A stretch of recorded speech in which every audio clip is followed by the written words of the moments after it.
Hello, all. How are we tonight? We are coming at you live here at 8 p.m. Eastern Time, and we're going to be reading some more Dune tonight.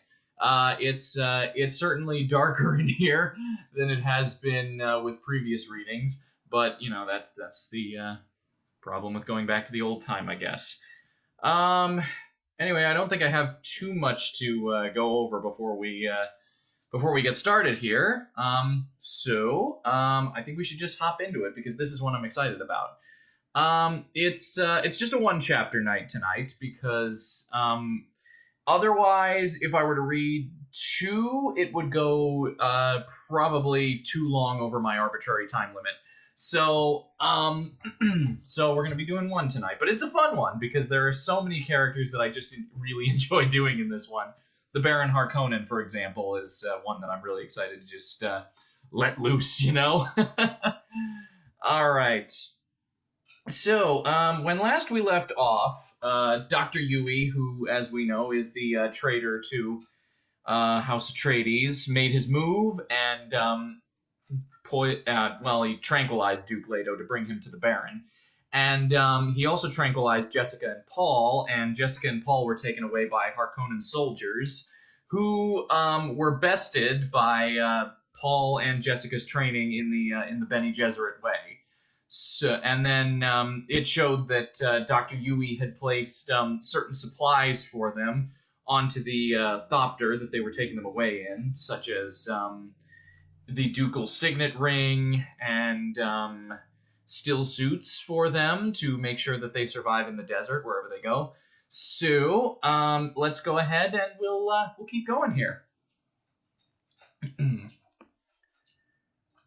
There is a legend that the instant the Duke Leto Atreides died, a meteor streaked across the skies above his ancestral palace on Caladan. The Princess Irulan, Introduction to a Child's History of Muad'Dib. The Baron Vladimir Harkonnen stood at a viewport of the grounded lighter he was using as a command post. Out the port he saw the flame-lighted night of Arrakeen. His attention focused on the distant shield wall where his secret weapon was doing its work. Explosive artillery. The guns nibbled at the caves where the Duke's fighting men had retreated for a last-ditch stand. Slowly measured bites of orange glare, showers of rock and dust in the brief illumination, and the Duke's men were being sealed off to die by starvation, caught like animals in their burrows. The Baron could feel the distant chomping. A drumbeat carried to him through the ship's metal. Brum, brum. Then, brum, brum. Who would think of reviving artillery in this day of shields? The thought was a chuckle in his mind. But it was predictable the Duke's men would run for those caves, and the Emperor will appreciate my cleverness in preserving the lives of our mutual force. He adjusted one of the little suspensors that guarded his fat body against the pull of gravity. A smile creased his mouth, pulled at the lines of his jowls. A pity to waste such fighting men as the Duke's, he thought. He smiled more broadly, laughing at himself. Pity should be cruel. He nodded. Failure was, by definition, expendable. The whole universe sat there, open to the man who could make the right decisions. The uncertain rabbits had to be exposed, made to run for their burrows. How else could you control them and breed them? He pictured his fighting men as bees routing the rabbits, and he thought, the day hums sweetly when you have enough bees working for you. A door opened behind him. The Baron studied the reflection in the night-blackened viewport before turning. Pyre de Vries advanced into the chamber, followed by Amun Kudu, the captain of the Baron's personal guard. There was a motion of men just outside the door, the mutton faces of his guard, their expressions carefully sheep-like in his presence. The Baron turned. Pyre touched finger to forelock in his mocking salute. Good news, my lord, the Sardaukar have brought in the Duke. Of course they have, the Baron rumbled. He studied the somber mask of villainy on Pyre's effeminate face, and the eyes, those shaded slits of bluest blue in blue. Soon I must remove him, the Baron thought. He has almost outlasted his usefulness, almost reached the point of positive danger to my person. First, though, he must make the people of Arrakis hate him. Then they will welcome my darling Feyd-Rautha as a savior. The Baron shifted his attention to the guard captain, Amen-Kudu, scissors line of jaw muscles, chin like a boot toe, a man to be trusted because the captain's vices were known. First, where is the traitor who gave me the Duke? The Baron asked. I must give the traitor his reward. Piter turned on one toe, motioned to the guard outside. A bit of black movement there, and Yui walked through. His motions were stiff and stringy. The mustache drooped beside his purple lips. Only the old eyes seemed alive. Yui came to a stop 3 paces into the room, obeying a motion from Piter, and stood there staring across the open space at the Baron. Ah, Dr. Yui. My Lord Harkonnen. You've given us the Duke, I hear. My half of the bargain, my lord. The Baron looked at Piter. Piter nodded. The Baron looked back at Yui. The letter of the bargain, eh? And He spat his words out. What was I to do in return? You remember quite well, my Lord Harkonnen. And Yui allowed himself to think now, hearing the loud silence of clocks in his mind. He had seen the subtle betrayals in the Baron's manner. Wana was indeed dead, gone far beyond their reach. Otherwise there'd still be a hold on the weak doctor. The Baron's manner showed there was no hold. It was ended. Do I? The Baron asked. You promised to deliver my Wana from her agony. The Baron nodded. Oh, yes, now I remember. So I did. That was my promise. That was how we bent the Imperial conditioning. You couldn't endure seeing your Bene Gesserit witch grovel in Piter's pain amplifiers. Well, the Baron Vladimir Harkonnen always keeps his promises. I told you I'd free her from the agony and permit you to join her. So be it. He waved a hand at Piter. Piter's blue eyes took a glazed look. His movement was cat-like in its sudden fluidity.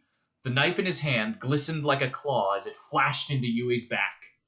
The old man stiffened, never taking his attention from the Baron. So join her, the Baron spat. Yui stood, swaying. His lips moved with careful precision, and his voice came in oddly measured cadence. You think you defeated me? You think I did not know what I bought for my Wana? He toppled, no bending or softening. It was like a tree falling. So join her, the Baron repeated, but his words were like a weak echo. Yui had filled him with a sense of foreboding. He whipped his attention to Piter, watched the man wipe the blade on a scrap of cloth, watched the creamy look of satisfaction in the blue eyes. So that's how he kills by his own hand, the Baron thought. It's well to know.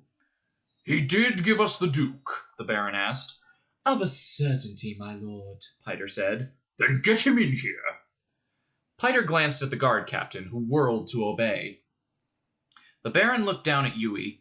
From the way the man had fallen, you could suspect oak in him instead of bones. I could never bring myself to trust a traitor, the Baron said. Not even a traitor I created. He glanced at the night-shrouded viewport. That black bag of stillness out there was his, the Baron knew. There was no more crump of artillery against the shield wall caves. The burrow traps were sealed off. Quite suddenly, the Baron's mind could conceive of nothing more beautiful than the utter emptiness of black. Unless it were white on the black. Plated white on the black. Porcelain white. But there was still the feeling of doubt. What had the old fool of a doctor meant? Of course, he'd probably known what would happen to him in the end, but that bit about thinking he'd been defeated. You think you defeated me. What had he meant? The Duke Leto Atreides came through the door. His arms were bound in chains, the eagle face streaked with dirt. His uniform was torn where someone had ripped off his insignia. There were tatters at his waist where the shield belt had been removed, without first freeing the uniform ties. The Duke's eyes held a glazed, insane look. Well, the Baron said. He hesitated, drawing in a deep breath. He knew he had spoken too loudly. This moment, long envisioned, had lost some of its savor. Damn that cursed doctor through all eternity. I believe the good Duke is drugged, Piter said. That's how Huey caught him for us. Piter turned to the Duke. Aren't you drugged, my dear Duke? The voice was far away. Leto could feel the chains, the ache of muscles, his cracked lips, his burning cheeks, the dry taste of thirst whispering its grit in his mouth. But sounds were dull, hidden by a cottony blanket, and he saw only dim shapes through the blanket. What of the woman and the boy, Piter? The Baron asked. Any word yet? Piter's tongue darted over his lips. You've heard something, the Baron snapped. What? Piter glanced at the guard captain, back to the Baron. The men who were sent to do the job, my lord. They've, been found. Do they report everything satisfactory? They're dead, my lord. Of course they are. What I want to know is... They were dead when found, my lord. The Baron's face went livid. And the woman and the boy? No sign, my lord, but there was a worm. It came while the scene was being investigated. Perhaps it's as we wished, an accident. It possibly... We do not deal in possibilities, Piter. What of the missing Thopter? Does that suggest anything to my mentat? One of the Duke's men obviously escaped in it, my lord. Killed our pilot and escaped. Which of the Duke's men? It was a clean, silent killing, my lord. Hawat, perhaps, or that Halleck one. Possibly Idaho, or any top lieutenant. Possibilities, the Baron muttered. He glanced at the swaying, drugged figure of the Duke. The situation is in hand, my lord, Piter said. No, it isn't. Where is that stupid planetologist? Where is this mankind's? We've word where to find him, and he's been sent for, my lord. I don't like the way the Emperor's servant is helping us, the Baron muttered. They were words through a cottony blanket, but some of them burned in Leto's mind. Woman and boy, no sign. Paul and Jessica had escaped, and the fate of Hawat, Halleck, and Idaho remained an unknown. There was still hope. Where is the ducal signet ring? The Baron demanded. His finger is bare. The Sardaukar say it was not on him when he was taken, my lord, Piter said. You've killed the doctor too soon, the Baron said. That was a mistake. You should have warned me, Piter. You moved too precipitately for the good of our enterprise. He scowled. Possibilities. The thought hung like a sine wave in Leto's mind. Paul and Jessica have escaped. And there was something else in his memory. A bargain. He could almost remember it. The tooth. He remembered part of it now. A pill of poison gas shaped into a false tooth. Someone had told him to remember the tooth. The tooth was in his mouth. He could feel its shape with his tongue. All he had to do was bite sharply on it. Not yet. The someone had told him to wait until he was near the Baron. Who had told him? He couldn't remember. How long will he remain drugged like this? The Baron asked. Perhaps another hour, my lord. Perhaps, the Baron muttered. Again he turned to the night-blackened window. I am hungry. That's the Baron, that fuzzy gray shape there, Leto thought. The shape danced back and forth, swaying with the movement of the room, and the room expanded and contracted. It grew brighter and darker. It folded into blackness and faded. Time became a sequence of layers for the Duke. He drifted up through them. I must wait. There was a table. Leto saw the table quite clearly, and a gross, fat man on the other side of the table, the remains of a meal in front of him. Leto felt himself sitting in a chair across from the fat man. Felt the chains, the straps that held his tingling body in the chair. He was aware there had been a passage of time, but its length escaped him. I believe he's coming around, Baron. A silky voice, that one. That was Piter. So I see, Piter. A rumbling basso. The Baron. Leto sensed increasing definition in his surroundings. The chair beneath him took on firmness. The bindings were sharper. And he saw the Baron clearly now. Leto watched the movements of the man's hands, compulsive touchings. The edge of a plate, the handle of a spoon, a finger tracing the fold of a jowl. Leto watched the moving hand, fascinated by it. "You can hear me, Duke Leto," the Baron said. "I know you can hear me. I want to know from you where to find your concubine and the child you sired on her." No sign escaped Leto, but the words were a wash of calmness through him. It's true, then. They don't have Paul and Jessica. "This is not a child's game we play," the Baron rumbled. "You must know that." He leaned toward Leto, studying the face. It pained the Baron that this could not be handled privately, just between the two of them. To have others see royalty in such straits, it set a bad precedent. Leto could feel strength returning, and now the memory of the false tooth stood out in his mind like a steeple in a flat landscape. The nerve-shaped capsule within that tooth, the poison gas. He remembered who had put the deadly weapon in his mouth. Yui. Drug-fogged memory of seeing a limp corpse dragged past him in this room hung like a vapor in Leto's mind. He knew it had been Yui. "Do you hear that noise, Duke Leto?" the Baron asked. Leto grew conscious of a frog sound, the buffed mewling of someone's agony. "We caught one of your men disguised as a Fremen," the Baron said. "We penetrated the disguise quite easily, the eyes, you know. He insists he was sent among the Fremen to spy on them. I've lived for a time on this planet, cher cousine. One does not spy on those ragged scum of the desert. Tell me, did you buy their help? Did you send your woman and son to them?" Leto felt fear tighten his chest. If Yui sent them to the desert fold, the search won't stop until they're found. Come, the Baron said. "We don't have much time, and pain is quick. Please don't bring it to this, my dear Duke." The Baron looked up at Piter, who stood at Leto's shoulder. "Piter doesn't have all his tools here, but I'm sure he could improvise." Improvisation is sometimes the best, Baron. That silky, insinuating voice. Leto heard it at his ear. "You had an emergency plan," the Baron said. "Where have your woman and the boy been sent?" He looked at Leto's hand. "Your ring is missing. Does the boy have it?" The Baron looked up, stared into Leto's eyes. "You don't answer," he said. "Will you force me to do a thing I do not want to do? Piter will use simple, direct methods. I agree they're sometimes the best, but it's not good that you should be subjected to such things." Hot tallow on the back, perhaps, or on the eyelids, Piter said. Perhaps on other portions of the body. It's especially effective when the subject doesn't know where the tallow will fall next.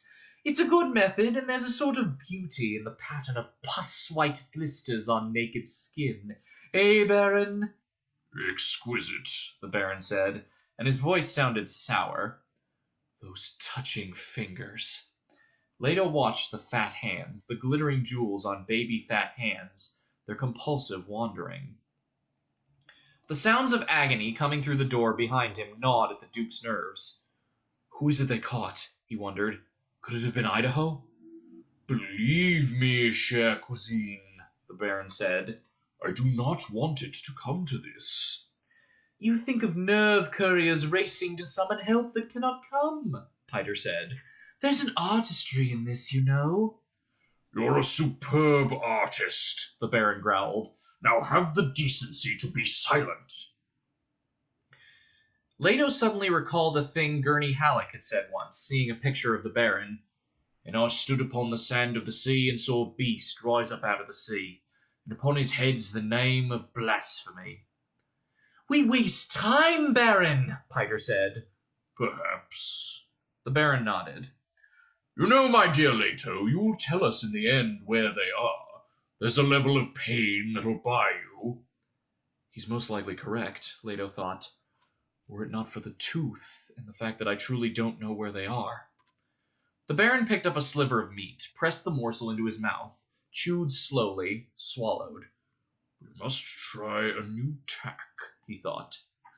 Observe this prize person who denies he's for hire. the Baron said. "Observe him, Piter." And the Baron thought, "Yes, see him there, this man who believes he cannot be bought. See him detained there by 1,000,000 shares of himself, sold in dribbles every second of his life. If you took him up now and shook him, he'd rattle inside. Emptied, sold out.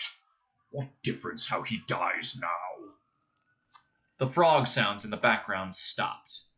The Baron saw Omen Kudu, the guard captain, appear at the doorway across the room, shake his head.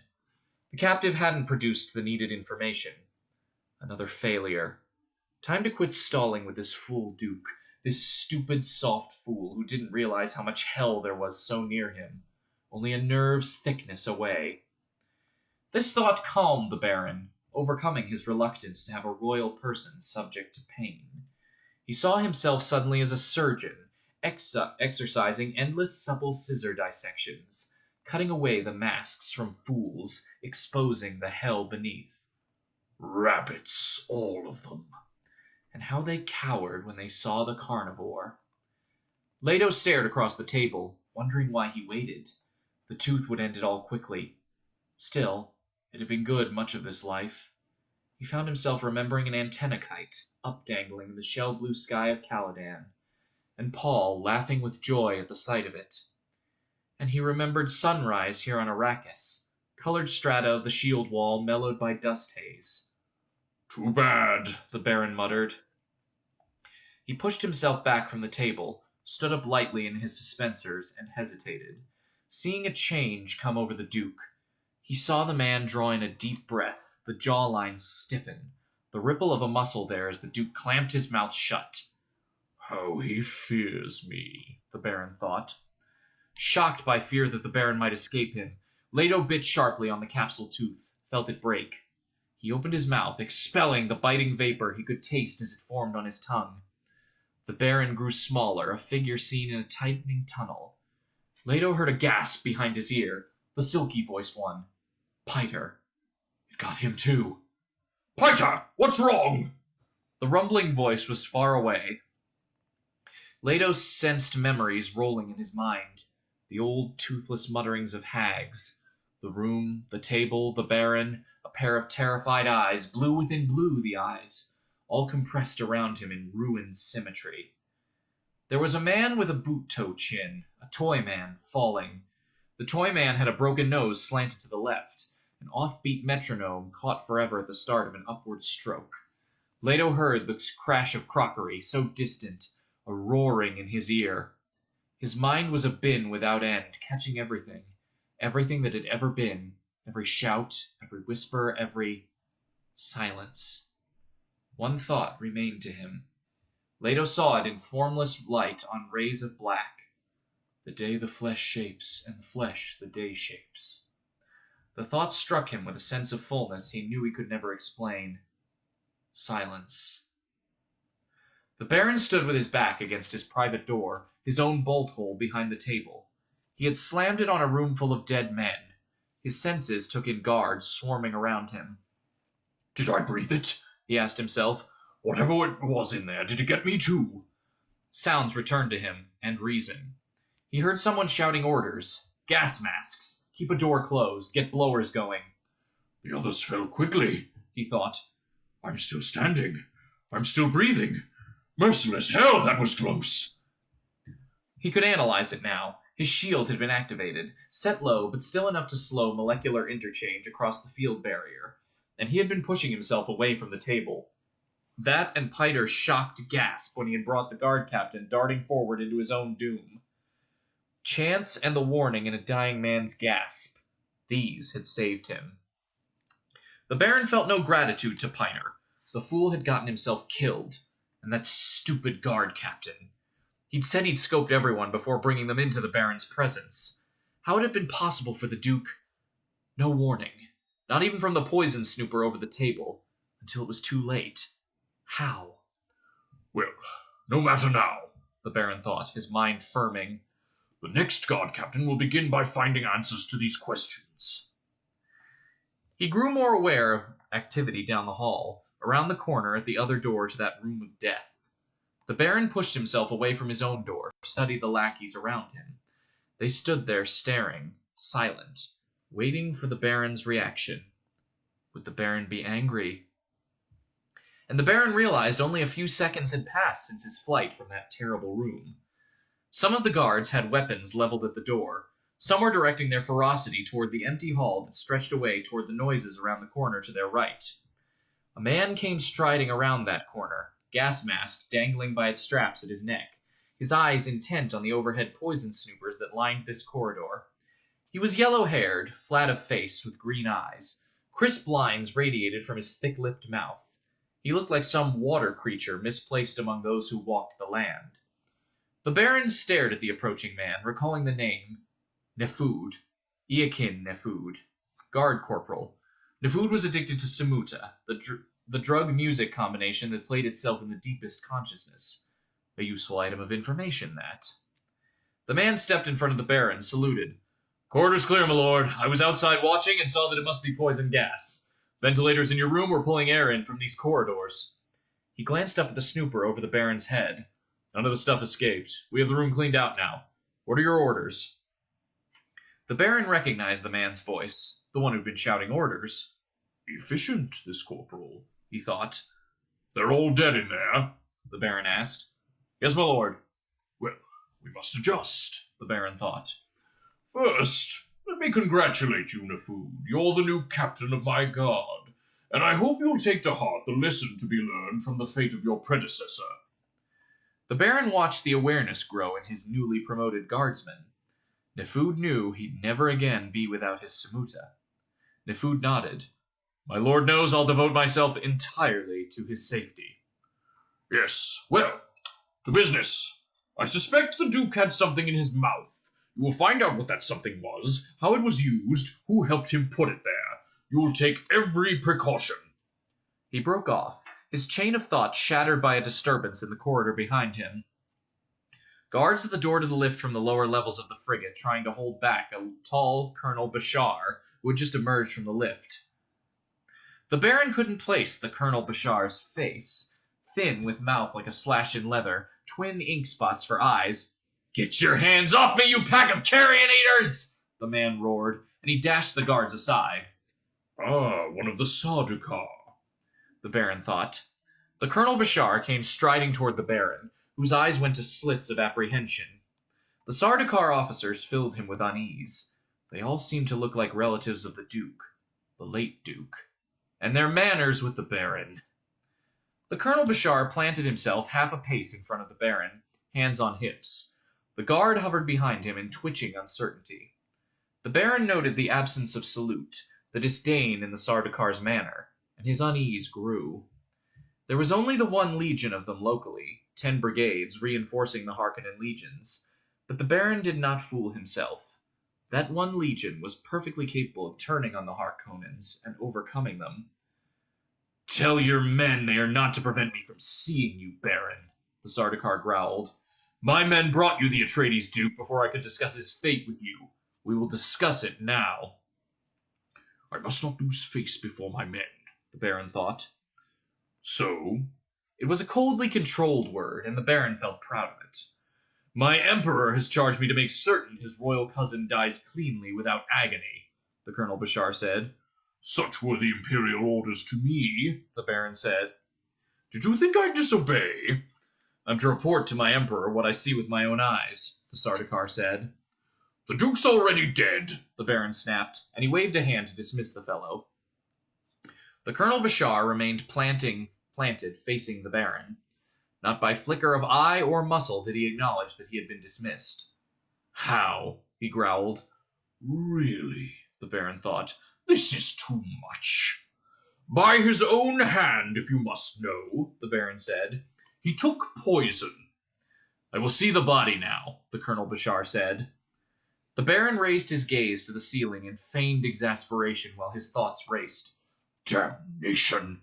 This sharp-eyed Sardaukar will see the room before a thing's been changed." "Now," the Sardaukar growled, "I'll see it with my own eyes." There was no preventing it, the Baron realized.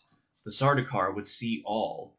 He'd know the Duke had killed Harkonnen men, that the Baron had most likely escaped by a narrow margin. There was the evidence of the dinner remnants on the table, and the dead Duke across from it with destruction around him. No preventing it at all. "I'll not be put off," the Colonel Bashar snarled. "You're not being put off," the Baron said, and he stared into the Sardakar's obsidian eyes. "I hide nothing from my Emperor." He nodded to Nefud. "The Colonel Bashar is to see everything at once. Take him in by the door where you stood, Nefud." "This way, sir," Nefud said. Slowly, insolently, the Sardaukar moved around the Baron, shouldered away through the guardsmen. "Insufferable," the Baron thought. "Now the Emperor will know how I slipped up. He'll recognize it as a sign of weakness." And it was agonizing to realize that the Emperor and his Sardaukar were alike in their disdain for weakness. The Baron chewed at his lower lip, consoling himself that the Emperor at least had not learned of the Atreides raid on Gidi Prime, the destruction of the Harkonnen spice stores there. "Damn that slippery Duke!" The Baron watched the retreating backs, the arrogant Sardaukar and the stocky, efficient Nefud. "We must adjust," the Baron thought. "I'll have to put Raban over this damnable planet once more. Without restraint, I must spend my own Harkonnen blood to put Arrakis into a proper condition for accepting Feyd-Rautha. Damn that Paita! He would get himself killed before I was through with him." The Baron sighed. "And I must send at once to Tlilax for a new mentat. They undoubtedly have the new one ready for me by now." One of the guardsmen beside him coughed. The Baron turned toward the man. "I am hungry." "Yes, my lord." "And I wish to be diverted while you're clearing out that room and studying its secrets for me." The Baron rumbled. The guardsman lowered his eyes. "What diversion does my lord wish?"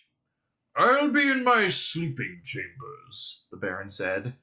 "Bring me that young fellow we bought on Gamont, the one with the lovely eyes. Drug him well. I don't feel like wrestling." "Yes, my lord." The Baron turned away, began moving with his bouncing, suspensor-buoyed pace toward his chambers.